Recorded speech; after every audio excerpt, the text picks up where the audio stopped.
Warning: viewer discretion is advised, as these themes may be distressing or triggering for some individuals. Fang, an original story by Elliot Dawes, Part 1. In the wild heart of Idaho, back in '97, Orion Swade kicked off his journey. Born under the big skies, his childhood promised adventure, but quickly turned into something darker. Orion's parents, Andrew and Laura, wrestled with a rocky relationship. When she left in '03, the tempest shifted to Orion.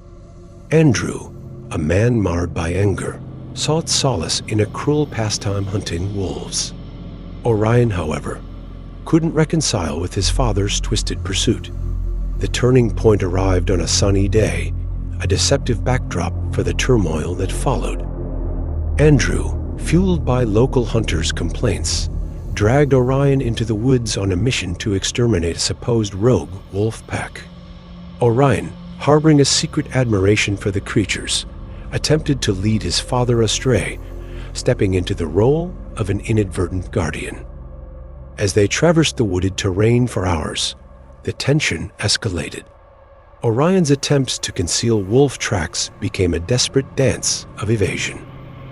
Their journey persisted until, inevitably, Andrew uncovered the ruse. In the midst of shouts and fury, Orion found himself pinned to a tree, the weight of his father's rage unleashed upon him.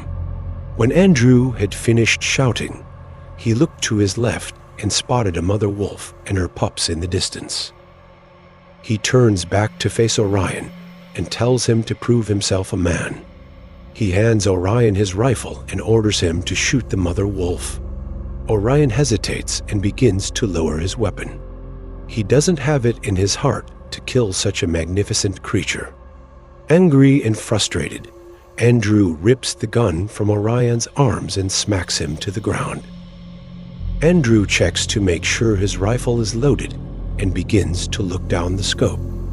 Orion lay on the ground, his face full of rage, begins to experience something that hasn't been experienced before.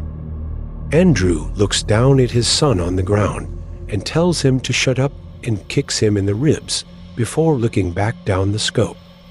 Andrew's just about to pull the trigger before something jumps and rips the rifle from his arms, knocking Andrew down to the ground. He looks up with terror in his eyes when stood before him.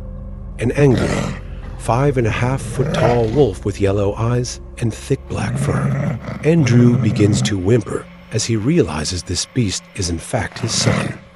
He attempts to beg for mercy before the wolf growls at him one final time before biting Andrew's head clean off in one fatal snap. Orion in his wolf form begins to howl the most intense and horrifying howl anyone has ever heard as a warning to every hunter in those woods.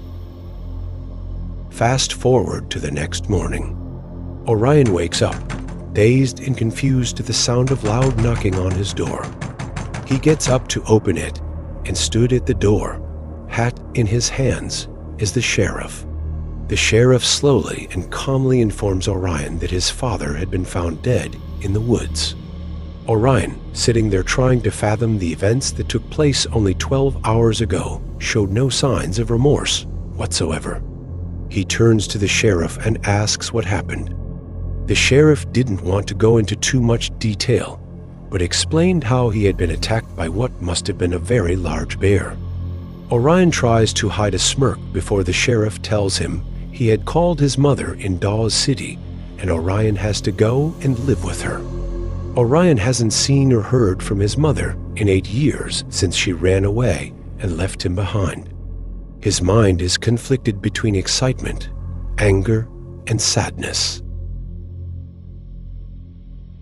Orion hastily started to pack his clothes into a bin bag, moving with a mix of apprehension and curiosity.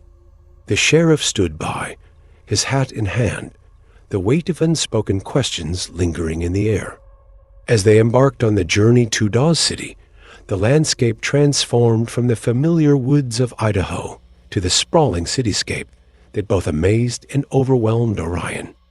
For a moment, the city seemed full of possibilities, and Orion's eyes sparkled with a hint of wonder However, as the car turned down a rough street lined with worn-out apartments, Orion's excitement gave way to a realization of the challenging reality ahead. Orion stood alone in the dimly lit hallway. The sheriff wishes him luck before leaving him at the door. As he approached his mother's apartment, a nervous knot tightened in his stomach. A mix of emotions played across his face: fear, anxiety, hope, and the lingering echoes of past abandonment. Taking a deep breath, he finally summoned the courage to tap on the door.